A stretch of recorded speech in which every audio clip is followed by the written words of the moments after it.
চলুন আজ একটা দারুণ ইংরেজি শব্দ শেখা যাক। এটা আমাদের কথা বলাকে আরও সুন্দর করে তুলবে। যে আমিনা, ওর একটা ছোট্ট বাগান আছে, কিন্তু দেখুন তো বাগানটা কেমন, একদম খালি। আচ্ছা, এই বাগানে কি নেই বলুন তো? ফুল, গাছপালা, এক কথায় প্রাণের কোনো চিহ্নই নেই। এই যে কোনো কিছু একদম না থাকা, এই শূন্যতা বোঝাতেই ইংরেজি শব্দটা হলো ডিভয়েড।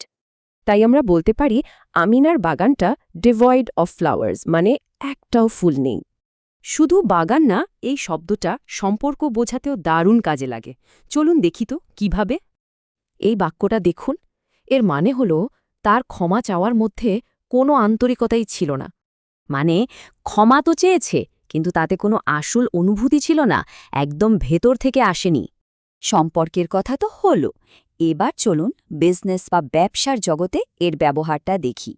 এখানে একটা নতুন প্রোডাক্টের কথা বলা হচ্ছে, তো এটা সমস্যাটা কি ছিল? মানে প্রোডাক্টটাতে আলাদা করে বলার মতো কোনো নতুন কিছুই ছিল না, একেবারে সাধারণ। বিজনেস দেখলাম, এবার চলুন রাজনীতি বা সরকারি নীতির ক্ষেত্রে শব্দটা কিভাবে ব্যবহার হয় সেটাও দেখি। এখানে একটা নতুন আইন নিয়ে কথা হচ্ছে, কিন্তু সবাই এর সমালোচনা করছিল। কেন? কারণ বিলটাতে সমস্যার কোনো আসল সমাধানই ছিল না, মানে কোনো কাজেরই কথা নেই। চলুন আবার আমিনার বাগানে ফিরে যাই।